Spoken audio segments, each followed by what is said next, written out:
हर हर महादेव। ओम नमः शिवाय। श्री शिव पुराण महात्म्य विद्येश्वर संहिता अध्याय 13 भाग 2। अर्ध सिद्धि के लिए ईश, गौरी, कार्तिकेय, विष्णु, ब्रह्मा, चंद्रमा और यम का तथा ऐसे ही अन्य देवताओं का भी शुद्ध जल से तर्पण करें। फिर तर्पण कर्म को ब्रह्मार्पण करके शुद्ध आचमन करें। तीर्थ के दक्षिण प्रशस्त मठ में, मंत्रालय में, देवालय में, घर में या अन्य किसी नियत स्थान में आसन पर स्थिरता पूर्वक बैठकर विद्वान पुरुष अपनी बुद्धि को स्थिर करें और संपूर्ण देवताओं को नमस्कार करके पहले प्रणव का जप करने के पश्चात गायत्री मंत्र की आवृत्ति करें। प्रणव के आ, उ और मा इन तीनों अक्षरों से जीव और ब्रह्म की एकता का प्रतिपादन होता है। इस बात को जानकर प्रणव ओम का जप करना चाहिए। जप काल में यह भावना करनी चाहिए कि हम तीनों लोकों की सृष्टि करने वाले ब्रह्मा, पालन करने वाले विष्णु तथा संहार करने वाले रुद्र की, जो स्वयं प्रकाश चिन्मय है, उपासना करते हैं। यह ब्रह्म स्वरूप ओमकार हमारी कर्मेंद्रियों और ज्ञानेंद्रियों की वृत्तियों को, मन की वृत्तियों को तथा बुद्धि वृत्तियों को सदा भोग और मोक्ष प्रदान करने वाले धर्म एवं ज्ञान की ओर प्रेरित करें। प्रणव के इस अर्थ का बुद्धि के द्वारा चिंतन करता हुआ जो इसका जप करता है वह निश्चय ही ब्रह्म को प्राप्त कर लेता है, या अर्थानुसंधान के बिना भी प्रणव का नित्य जप करना चाहिए। इससे ब्राह्मणत्व की पूर्ति होती है।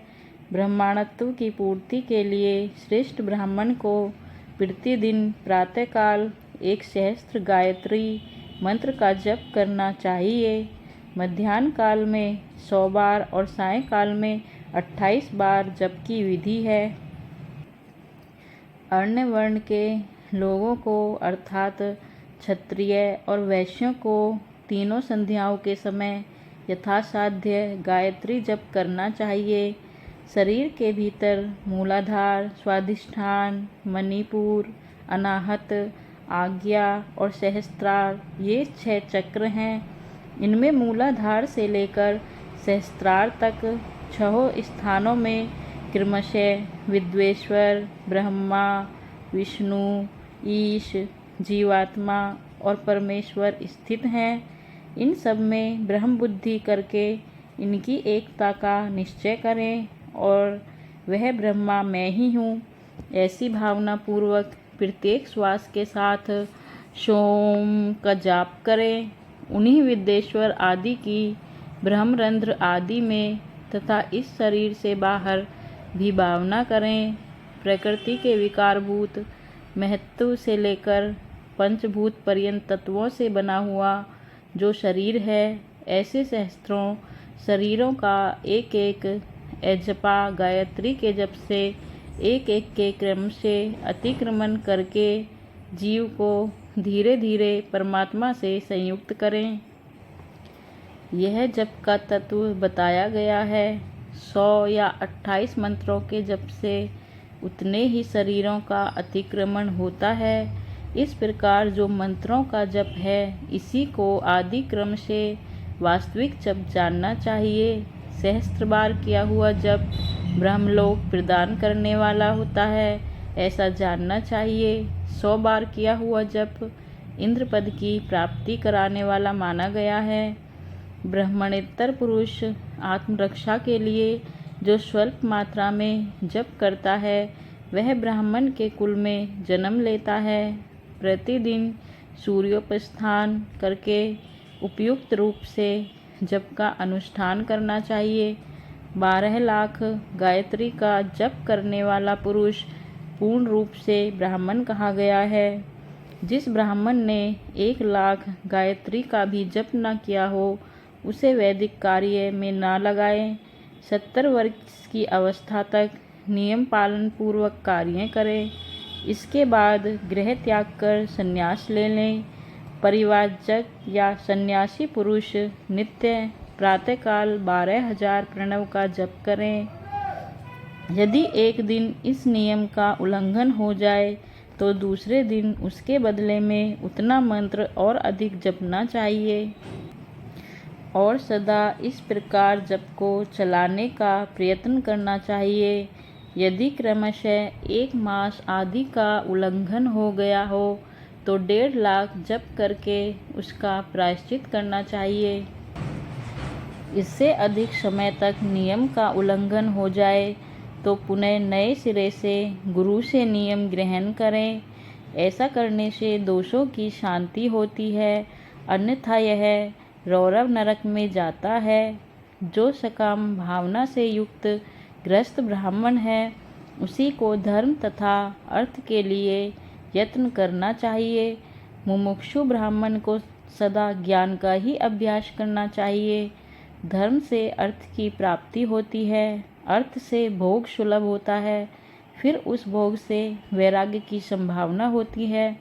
धर्म पूर्वक उपार्जित धन से जो भोग प्राप्त होता है उससे एक दिन अवश्य वैराग्य का उदय होता है। धर्म के विपरीत अधर्म से उपार्जित हुए धन के द्वारा जो भोग प्राप्त होता है उससे भोगों के प्रति आसक्ति उत्पन्न होती है। मनुष्य धर्म से धन पाता है, तपस्या से उसे दिव्य रूप की प्राप्ति होती है। कामनाओं का त्याग करने वाले पुरुष के अंतकरण की शुद्धि होती है, उस शुद्धि से ज्ञान का उदय होता है, इसमें संशय नहीं है। सतयुग आदि में तप को ही प्रशस्त कहा गया है, किंतु कलयुग में द्रव्य साध्य धर्म दान आदि अच्छा माना गया है। सतयुग में ध्यान से, त्रेता में तपस्या से और द्वापर में यज्ञ करने से ज्ञान की सिद्धि होती है, परंतु कलयुग में प्रतिमा भगवद विग्रह की पूजा से ज्ञान लाभ होता है। अधर्म हिंसा दुख रूप है और धर्म सुख रूप है। अधर्म से मनुष्य दुख पाता है